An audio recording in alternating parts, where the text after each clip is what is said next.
students. Actually, in their record notebook or in your laboratory, we have to do the titration. This time, after coming to school, we can do that. Before that, slightly I'll say about titration. Actually, titration is used for finding the strength of unknown solution from the known standard solution.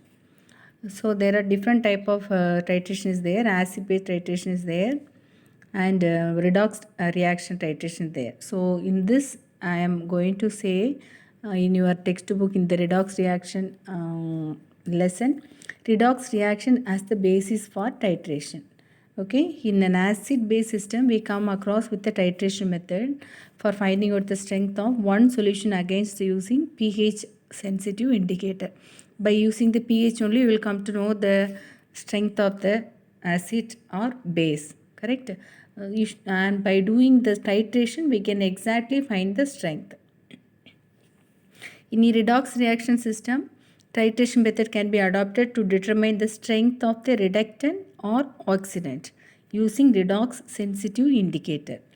So, in a titration, permanganate titration, acid base titration is there. In certain situation, a reagent itself is intensely colored. For example, potassium permanganate. Potassium permanganate color is violet color. So, it contains permanganate ion, MnO4. Here, that it is being a colored liquid, it acts as a self-indicator. The visible endpoint, that means if the reactions completed means that final stage will show that it's a endpoint. So the visible endpoint in this case is achieved after the last reductant is oxidized and the first lasting tinge or pink color appears at permanganate concentration. So this in this type of titration, acid base titration, complexometric titration, precipitation titration, redox titration is there. In a redox titration, where the titrant is an oxidizing or reducing agent, that is known as redox titration. So, in a redox titration is a type of titration based on a redox reaction between the analyte and titrant. A common example of redox reaction is treating a solution of iodine with reducing agent to produce iodide using starch indicator to help detect the endpoint. This is one example. But when we are doing in our laboratory, we use permanganate titration. Thus, the principle involved in the oxidation reduction titration is that the oxidation process involves the loss of electrons, while the reduction process involves the gain of electrons. So, the unknown solution analyte that contains an oxidizing or reducing agent. Not all the titrants require an external indicator. Some titrants can serve as their own indicator, such as when potassium permanganate is titrated against a colorless analyte.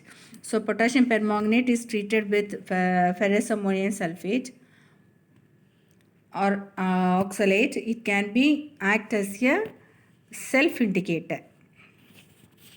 So these are the different type of titrant. That means bromometry uses bromine titrant, cerimetry employs cerium salt, dichrometry uses potassium dichromate, iodometry uses iodine, permanganometry uses potassium permanganate. So potassium permanganate also can be used as a self-indicator. If there is no dramatic autocolor change, there are indicators which are oxidized immediately after the last bit of the reactant is consumed. So, producing a dramatic color change.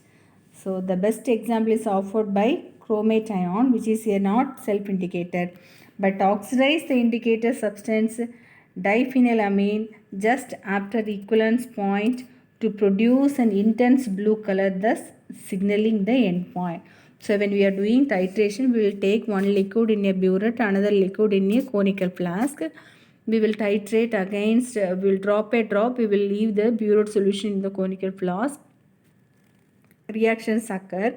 Finally, when the reactions complete after, it gives some indication color. The indication color shows that it achieves an endpoint.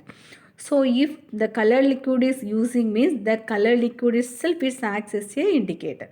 Otherwise, we have to use some of the indicator like phenolphthalein or methyl orange. For example, you have studied already that acid base reaction. Suppose you would have taken the acid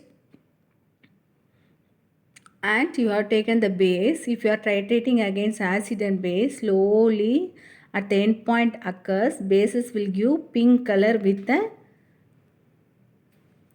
phenolphthalein indicator. So if you have added that phenolphthalein, the end point occurs, what happened? Pink color appear or pink color disappear. So any one can be done. It can be used as a end point for this titration. So in a permanganate titration, potassium permanganate itself it acts as a titrant. This is all the example of redox reaction. So there is another method which is interesting. It is used restricted to those reagents which are able to oxidize iodide ions. Example, copper 2.